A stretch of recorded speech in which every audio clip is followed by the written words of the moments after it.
Galaxian 3D. Galaxian 3 is an FPS 3D rail shooter that was developed and published by Namco that is part of the iconic Galaxian series of games dating back way into the early 80s. And the early ideas and concepts behind this game originally started off as a theme park attraction that was later adapted into an arcade game in 1992, but then would later be ported to consoles during the mid-90s due to its huge success. And based on the success of Namco being able to fully utilise motion-based arcade games of the late 80s, which became a unique attraction, it was inevitable for them to use this 3D technology moving forward to create some very unique and obscure arcade space shooting games, as they gave you the interpretation that while you had control over the various gameplay elements, but you also felt like you were part of a movie. It was like that you were playing a series of Star Wars events where you're in space shooting down loads of ships, but in a slightly different context. But it was just so lifelike that made it add to the appeal. So with the idea behind this game is that you're part of a defense force that is sent out to try and stop an alien race. As the defense force explores more of the galaxy, they come across alien enemies with their intent on destroying the planet, and it's come to their awareness that they have built a weapon with the intention of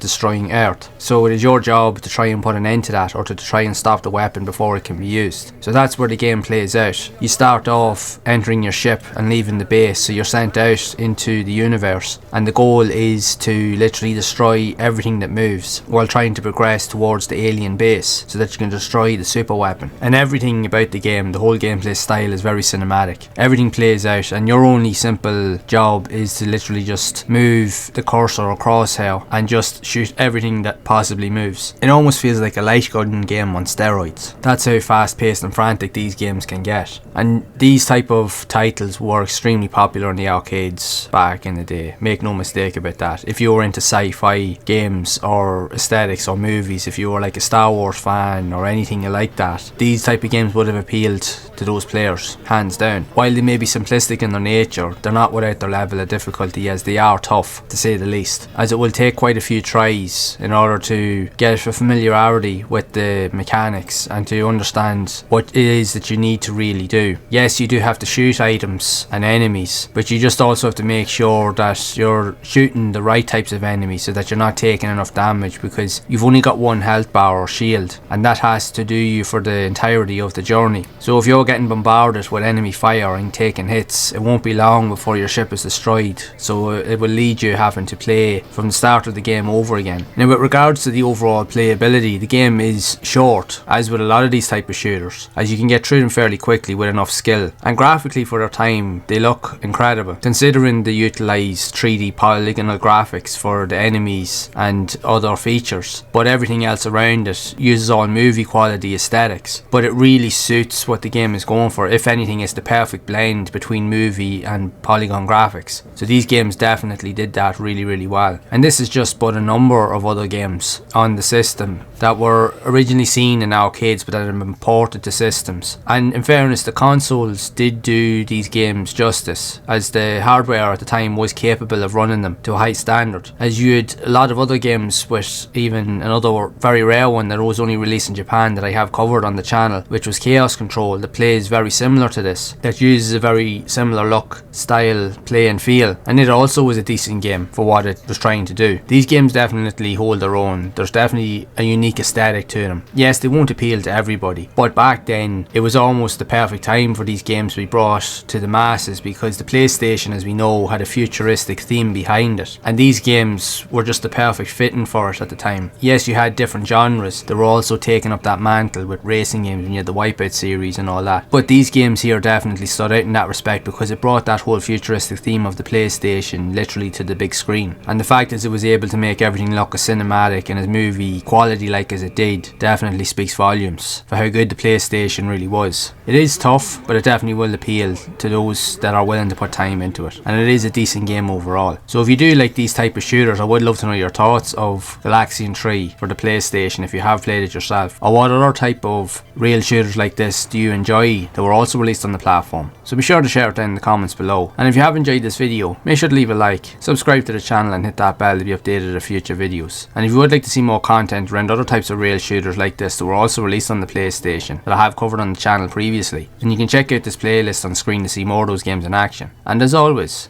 keep those gaming memories alive.